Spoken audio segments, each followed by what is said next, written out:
c'est une année cadeau qui permet de se former humainement, de se former intellectuellement et spirituellement aussi. C'est un bon mélange entre des cours, des temps de service et des temps de formation personnelle. En fait, c'est vraiment pour tous ceux qui veulent avoir une formation en culture générale assez solide et qui en même temps veulent vivre une vie de foi vraiment nourrie. Je dirais que c'est une année de césure mais sérieuse et donc ça permet vraiment de se construire de manière intégrale. Il y en a pas mal qui viennent parce que c'est une année de discernement. Venir chercher cette réponse de pourquoi je suis fait, quel sens a ma vie, eh bien ils savent qu'ils peuvent trouver dans cette année qui ils sont et quel talent ils portent.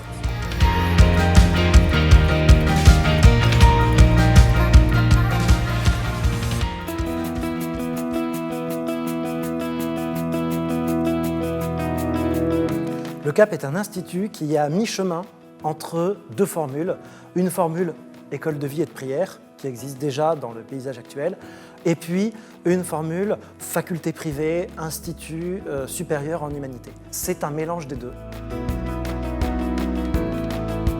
Donc on a cours le matin, philosophie, histoire de la France, histoire de l'Église, géopolitique. L'après-midi, donc on a du temps libre pour faire ce qu'on veut. Donc il y en a qui ont un travail, un petit boulot à côté. Il y en a qui font des études à côté. C'est ouvert à des profils assez variés.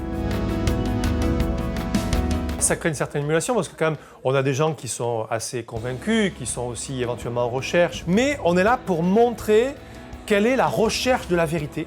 J'ai découvert la philosophie, qui a littéralement rien à voir avec la philosophie que j'ai pu avoir au lycée. C'est un centre qui propose des cours à la fois de géopolitique, d'histoire de l'art, d'histoire de l'Église. Je suis venue surtout pour les cours. Les profs savent vraiment venir chercher chaque élève là où il est et ils savent l'emmener encore plus haut. On n'a pas simplement une relation élève-professeur. Les professeurs font en sorte de pouvoir se rendre disponibles, d'avoir une relation avec chaque élève. L'enseignement est un savant dosage à base de cours en humanité avec une anthropologie chrétienne. Le but, c'est pas uniquement d'en faire des savants, mais d'en faire des personnes qui arrivent à appréhender le monde d'aujourd'hui, à la fois en tant que citoyen et en tant que chrétien.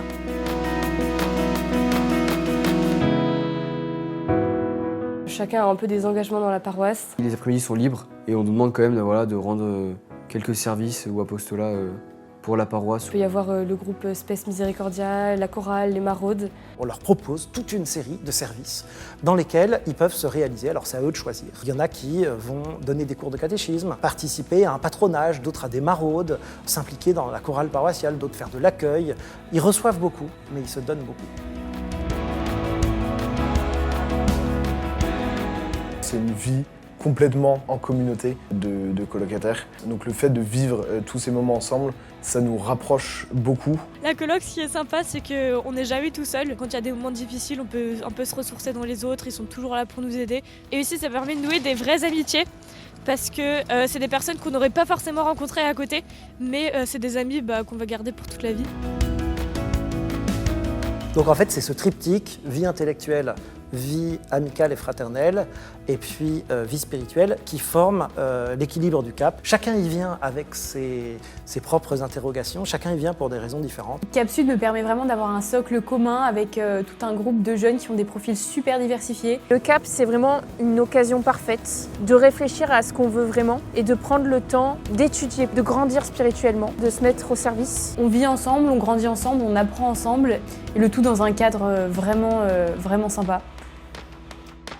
Tout le monde.